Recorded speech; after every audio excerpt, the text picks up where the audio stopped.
To my Elite Dangerous chums, this is a view from the bridge, and the bridge is of course quite big. Now they say big is beautiful, and none is bigger than the cutter. I'm in the Sir Arthur Scargill because this is a mining vessel, and it does not look like a mining vessel. So I'm going to show you around the bridge in VR. That's what this video is all about. So do tune out if you already have VR and know what a bridge looks like. This is the only view that we're going to get to see with regards to ship interiors in the game. But if you look at like the interior, well, the design is very much Bugatti Veyron. It's top end with this darkness and this contrasted by the light of the ice white there, and the seats as well. They have this this electric blue that's fluorescing around the seats. It's covered in kind of shiny kind of chrome, and just high quality, high class materials. It's not like any kind of spaceship that you've seen before, really. It's not what you'd think has been a spaceship. It's more like a floating palace, I suppose. And these seats at the front, this is where the pilot, the co-pilot sit, the captain, the commander, the king, the duke, or whoever you might be. But this is the upper classes, the officer class, the higher-ups. And they are quite literally higher up, because if you look in the back, you can see where the plebs, the serfs, are sat right at the back there in the small seats. They're still equally shiny seats, probably the same seats as up here from the looks of it, but they're way back where they belong, in the doldrums. And you have this massive floor plate, and even that, it's all shiny and gloss, and it contrasts the matte finish of the walls and the ceiling there. And this electric blue, lights things up all around. But I notice there's no electric blue on the ground. Where's the lights that show us to that extremely vacuous exit there to get out of this ship when it goes down in flames? Well, it's almost like the captain goes down with the ship. There is no kind of lighting to guide us to the exit because we're not gonna die, I suppose. And if we do, well, it's our own fault. Oh, hello. What's going on there? Collector Olympic inspired by that speech, perhaps. But looking at the exit door, can you see how big it is? I'm just after, sorry, it clips a little bit.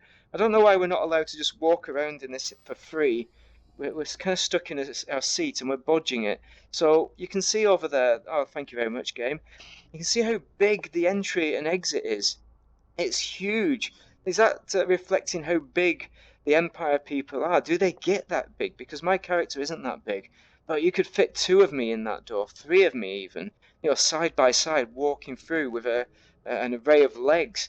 Now that is just how big they get, fat on their wealth and all the luxurious lifestyles that they need a door that big.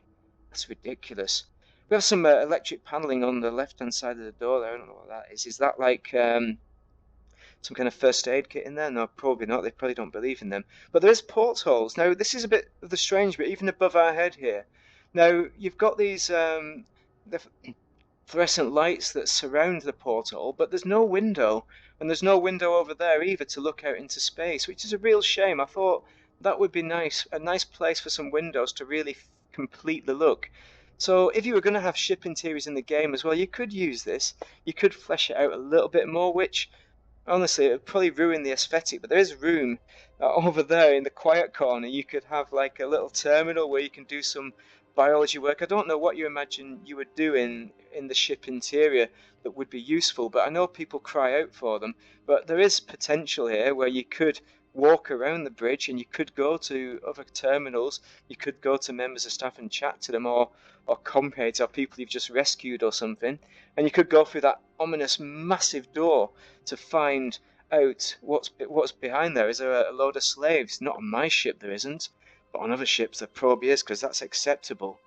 But it's a fine bridge. It's worth visiting. It's worth looking at because it's just magnificent. But when you're in the 2D world, you just don't see all of that. You don't feel just how big it is. And yeah, when you're doing your mining or whatever you're doing, you just see what's in front of you and you miss the wonder. Pips. Get the pips to the weapon, come on man. You just miss out on the interior. You don't take into account your surroundings and just how wonderful they are. And they are wonderful. It's an amazing interior. And I just wish they used it a bit more, which you could do with these huge ships.